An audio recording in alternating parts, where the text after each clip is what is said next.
All right, we've got a bit of breaking news to report here, and Sun-Times columnist Sean Jensen here with us with kind of an update on Jay Cutler. We just learned a little more about his condition. Right, Jay? Yeah, I just got an update, and I was told that they're focusing on trying to figure out the degree of Jay Cutler's MCL tear. So, you know, there's a lot of concern about what he did to his knee. The indications are, what Jay said after the game is that he got hit on the outside of his knee.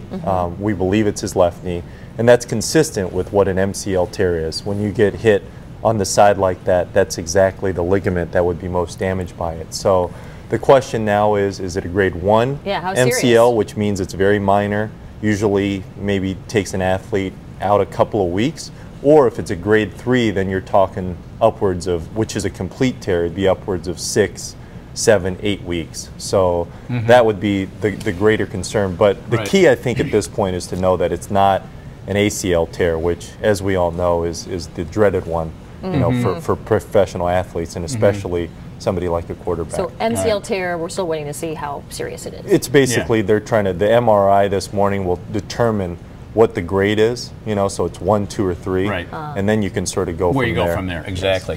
So what was your take working in the locker room last night after the game, and then all these tweets coming in from former NFL players, current NFL players, and all the criticism? How did you look at all that? You know, the first thing I think is, you know, I just myself as a person, I'm always leery of jumping the gun and saying, oh, this person's, you know, a wimp, or this person's not tough enough. I mean, you just don't know till you put yourself in their shoes. You know, I mean, I've had I remember I badly sprained my ankle, you know, when I was in high school, and I needed crutches. But then you hear of these professional athletes who, you know, do around-the-clock rehab and play days later. So I just don't think I think it's a dangerous thing to do. But what's more dangerous is for other players, and especially active ones, to question him.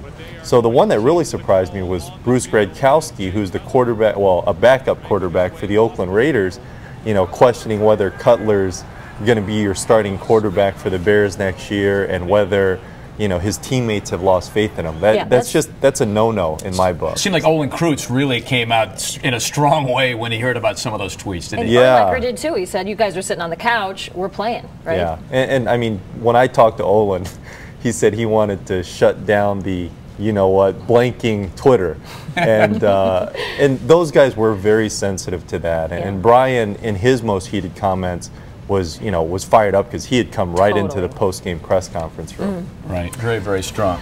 We are flat out of time. Sean, thanks for coming in, giving us the update on Jay Cutler, and we'll be talking about this for a few more days, I have a feeling. We certainly will. Thank you for joining us. We're back tomorrow.